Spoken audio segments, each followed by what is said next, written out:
अगले वाले प्रश्न की तरफ देखते हैं अपन। मराठा साम्राज्य के उदय और विस्तार का वर्णन कीजिए, कि मराठा साम्राज्य का कैसे उदय होता है और उसका किस तरीके से विस्तार देखने को मिलता है, उसके बारे में अपन विस्तार से पढ़ेंगे। काफी ज्यादा महत्वपूर्ण प्रश्न आपका भारत का इतिहास का जो पेपर होने वाला है, हिस्ट्री ऑफ इंडिया का, जो मिडिवल हिस्ट्री का पेपर मान सकते हो, उससे संबंधित सबसे महत्वपूर्ण प्रश्न होने वाला है। विस्तार से इसको पढ़ने वाले हैं। वीडियो को शुरू करें इससे पहले सभी बच्चों से रिक्वेस्ट है, 25,000 सब्सक्राइबर का जो टारगेट है भाई, प्लीज चैनल को सब्सक्राइब कर दो, ताकि 25,000 सब्सक्राइबर का जो अपना टारगेट है उसको अचीव कर लें। कोने में जो व्यू प्रोडक्ट वाला ऑप्शन है, कौन सा, कोने में जो व्यू प्रोडक्ट वाला ऑप्शन है, इस पे क्लिक करके आप फ्लिपकार्ट और मित्रा से क्या कर सकते हो, कोई प्रोडक्ट खरीदोगे, सबसे ज्यादा डिस्काउंट आपको देखने को मिलेगा।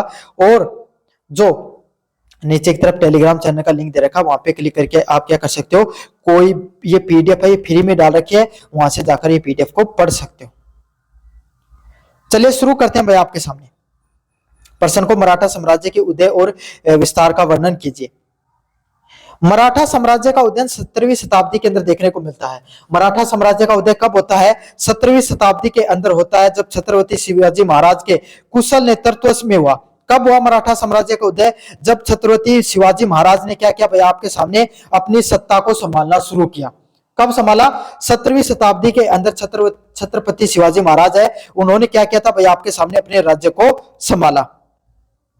यह केवल एक राज्य का उदय नहीं था, मतलब उस समय क्या हुआ, आपके सामने जो महाराज छत्रपति शिवाजी ने जब राज्य को संभाला, तो अपना जो साम्राज्य है, मराठा साम्राज्य को संभाला। ये आपके समय, उस समय जो मुगल, जिनके खिलाफ कोई भी शक्ति लड़ने के लिए बिल्कुल तैयार नहीं थी, या फिर बिल्कुल लड़ नहीं पाती थी, उस समय आपके सामने जो मराठा साम्राज्य है वो उभर कर आया, और उसने अपनी शक्तियों का परिचय कराया और बताया कि हिंदुस्तान में अभी भी वो साम्राज्य बचे हैं, अभी भी वो व्यक्तित्व बचा है, अभी भी वो कौशल योद्धा बचे हैं, जो मुगल क्या आपके सामने कोई भी शक्तियों का विरोध कर सकते हैं। जिस समय इस्लाम अपने चरम उत्कर्ष पर था, हर राजा आपके सामने औरंगजेब और जहांगीर जैसे राजाओं से डरते थे, उस समय आपके सामने मराठा में छत्रपति शिवाजी महाराज का उदय होता है, जो मराठा साम्राज्य की गद्दी संभालते हैं, और उसके बाद में मुगलों के खिलाफ लड़ने की अन्य राजाओं को भी शक्ति देते हैं, साहस देने का काम करते हैं। बल्कि मुगल दमन और दक्षिण में सुल्तानों के विरुद्ध एक राष्ट्रीय और सांस्कृतिक चेतना का परिणाम था। क्या था, जो मुगल साम्राज्य है उस समय लगभग पूरे भारत पर आपके सामने एक तरीके से समझ सकते हो कि इस्लाम का प्रभाव देखने को मिलता था। कहीं पर मुगलों का साम्राज्य देखने को मिलता था, और दक्षिण में जो सुल्तान थे उनका आपके सामने क्या था, शासन देखने को मिलता था। उस समय एक राष्ट्रीय व सांस्कृतिक चेतना का उभार करने का काम किया, किसके द्वारा, महाराज छत्रपति शिवाजी के द्वारा। उनके उदय के पीछे क्या क्या कारण थे। पहला कारण था भौगोलिक स्थिति। महाराष्ट्र की दुर्गम पहाड़ियों और सादरी श्रेणियों ने मराठाओं को छापामार युद्ध पद्धति पर निपुण बनाया। देखो, कोई भी साम्राज्य जब तक नहीं चल सकता जब तक उसके पास कुशल सेना नहीं हो। कब तक नहीं चल सकता, जब तक उसके पास एक कुशल सेना नहीं हो, और सेना के अंदर उसका सेनापति हो, चाहे सेना हो और चाहे उनका राजा हो, उनके पास कोई विशिष्ट कला नहीं होनी चाहिए। क्यों, अगर आप 100 व्यक्ति हो और आप क्या कर रहे हो, 500 लोगों के साथ लड़ रहे हो, 100 व्यक्ति अगर 500 लोगों के साथ लड़ रहे हैं, तो उनके अंदर कुछ ना कुछ विशिष्ट वो कला होनी चाहिए जो इन 500 लोगों से अलग कर सके। तो यही चीज महाराष्ट्र जो मराठा हुआ करते थे उनके अंदर थी छापामार युद्ध पद्धति। ये क्या करते थे, छापामार युद्ध पद्धति क्या होती है, जैसे ये पहाड़ी है, समझ में आ गई, ये पहाड़ियां हैं, अब इसके बीच में एक दुर्गम रास्ता निकलता था, क्यों, पहाड़ी क्षेत्र था महाराष्ट्र का। अब कोई भी सेना, भाई ऐसे जगह तो हुआ करती थी जहां से सेना कम से कम जाएगी, क्यों, पैदल ही जाती थी, हवाई जहाज से तो पहले जाते नहीं थे, तो पैदल सेना जा रही है ना। तो ये क्या करते थे, मुगल सैनिक जा रहे हैं, तो ये क्या करते थे, आपके सामने जितने मराठा सैनिक होते थे वो इन पहाड़ियों पर छुप कर बैठ जाते थे। लोकल थे, उनको पता था कि कहां पर पहाड़ियां हैं, कहां पर आपके सामने सैनिक जाएंगे, उनको फिक्स पता था, वहां पर बैठते थे और वहां से युद्ध करने का, उन सैनिकों को घायल कर देते थे। वहां से पहाड़ी, कोई भी इंसान जब ऊंचाई पर होता ना, तो उसके पास और ज्यादा मात्रा में एडवांटेज होता है। सेना में एक नियम होता है 1:10 का, मतलब 10 एक व्यक्ति अगर ऊंचाई पर बैठा है तो नीचे से 10 सैनिक चलेंगे, तब ऊपर बैठे हुए एक व्यक्ति को मारने का काम करेंगे।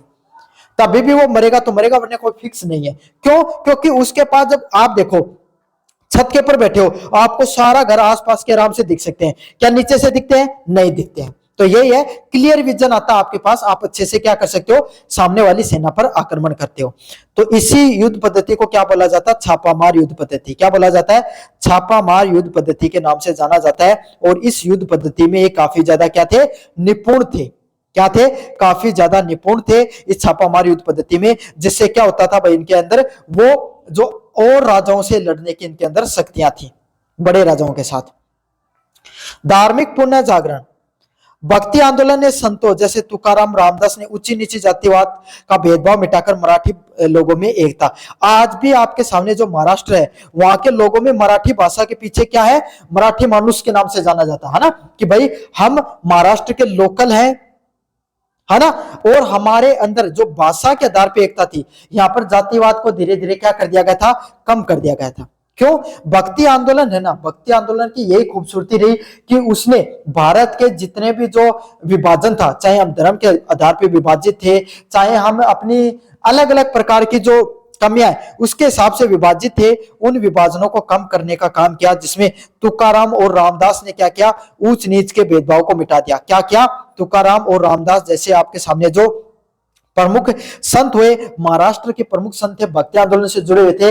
और इन्होंने क्या किया, सबके लिए दरबार खोलने का काम किया, सब लोगों को अपने धर्म से जुड़ने का काम किया। और लोगों के अंदर धर्म के आधार पर नहीं बटकर बल्कि मराठी भाषा के आधार पर सभी लोगों को एकजुट करने का काम किया, जिससे क्या लोगों में धार्मिक एकता भी आई। शिवाजी का व्यक्तित्व, शिवाजी ने हिंदू पदशाही के आदर्श के रूप में बिखरे हुए मराठा सरदारों को एकजुट किया। क्या क्या, शिवाजी एक बहुत ही कुशल शासक थे। कैसे शासक थे, एक बहुत ही वीर और कुशल शासक थे। इस वजह से आपके सामने भैया कोई वीर योद्धा होता है और उसने एक दो साम्राज्य जीत लिए, तो उसके नीचे के भाई और भी जो सरदार होते हैं उनको भी शक्तियां मिलती हैं, वो भी उनकी बात सुनने के लिए तैयार होते हैं। तो यही बात देखने को मिली। शिवाजी ने क्या किया, अपने आप को हिंदू पादशाही की उपाधि दी। क्या दी, हिंदू पद पादशाही की उपाधि दी, मतलब हिंदू धर्म के एक संरक्षक के रूप में खुद को माना। लेकिन इनकी खूबसूरती यही थी कि ये किसी इस्लाम धर्म को भी कभी भी, इनके जो मंत्री परिषद थी उसमें इस्लाम धर्म के लोग भी देखने को मिलते थे। कभी भी इन्होंने दूसरे धर्मों को नीचा नहीं दिखाया, हिंदू धर्म को ऊपर दिखाने के लिए सबको बराबरी का दर्जा देते थे। और इनकी खूबसूरती यही थी कि जितने जो मराठा सरदार जो अलग अलग गुटों में बढ़ चुके थे, उन लोगों को एकजुट किया। क्या किया, एकजुट करने का काम किया, सभी लोगों को एक जगह इकट्ठा किया और एकजुट करने का काम किया। भाई अगले वाला पॉइंट है साम्राज्य का विस्तार। शिवाजी के काल की बात करें तो 1774 से लेकर 1680 का आपके सामने समय काल देखने को मिलता है। शिवाजी का कौन सा काल देखने को मिलता है, 1674 से लेकर 1680 का इनका साम्राज्य काल देखने को मिलता है। 6 साल तक इन्होंने राज किया। शिवाजी ने बीजापुर और मुगलों से कई महत्वपूर्ण किले जैसे तोरण और कोडला जीते।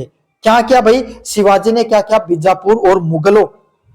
बीजापुर जैसा जो महत्वपूर्ण, एक भौगोलिक दृष्टिकोण से सबसे महत्वपूर्ण आपके सामने जो किला हुआ करता था उसको जीता, है ना, जिसमें तोरण और कोडला भी थे।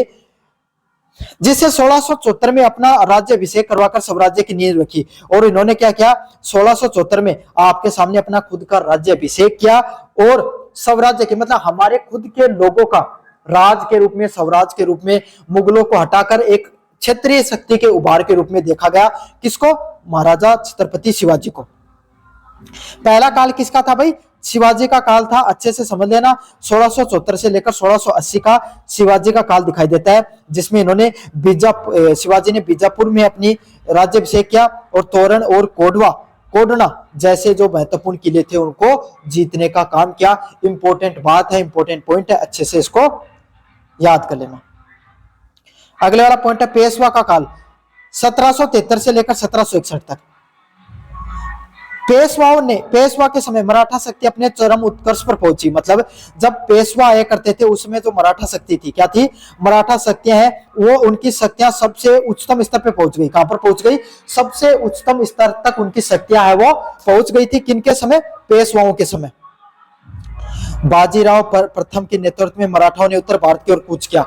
जो बाजीराव प्रथम है ना, उन्होंने क्या किया, वो भी एक बहुत शक्तिशाली हुआ करते थे। पहले छत्रपति शिवाजी ने राज किया, उसके बाद में पेशवा आते हैं। उसमें बाजीराव प्रथम सबसे शक्तिशाली, सबसे कुशल शासक थे। इन्होंने क्या किया, उत्तर भारत की तरफ कूच किया, जिसमें गुजरात, मालवा और बुंदेलखंड को जीता। जिसमें क्या किया इन्होंने, गुजरात पे आक्रमण किया, मालवा और बुंदेलखंड को जीता। जिससे क्या भाई, जो मराठाओं की शक्ति हुआ करती थी, जो पहले महाराष्ट्र तक सीमित थे, वो उत्तर भारत के जो अन्य राज्य जैसे गुजरात, मालवा और बुंदेलखंड जैसे राज्यों पर भी इनका धीरे धीरे क्या होने लगा, अपना राज्य होने लगा। तो इनके क्षेत्रीय विस्तार देखने को मिला। 1758 में मराठा ध्वज अटक से कटक वर्तमान पाकिस्तान तक फहराने लगा। जिससे क्या हुआ, कटक से अटक है, मतलब कटक जो जगह है आपके सामने, वहां से लेकर अटक जो पाकिस्तान के अंदर जगह है वहां तक, मतलब भारत का जो एक महाराष्ट्र की जगह से लेकर आपके सामने कहा पाकिस्तान तक, जो इनका पश्चिम में और ज्यादा विस्तार देखने को मिलने लगा। 1761 में पानीपत के तृतीय युद्ध में हार के बावजूद मराठाओं ने पुनः अपनी शक्तियों का संगठित किया और 1818 तक भारतीय प्रमुख शक्ति के रूप में बने रहे। क्या हुआ, 1761 में पानीपत के युद्ध में हार जाते हैं तृतीय युद्ध में, लेकिन बाद में भी इनकी शक्तियां संगठित थी और 1818 में इन्होंने भारत की सबसे प्रमुख शक्तियों तक बने रहे।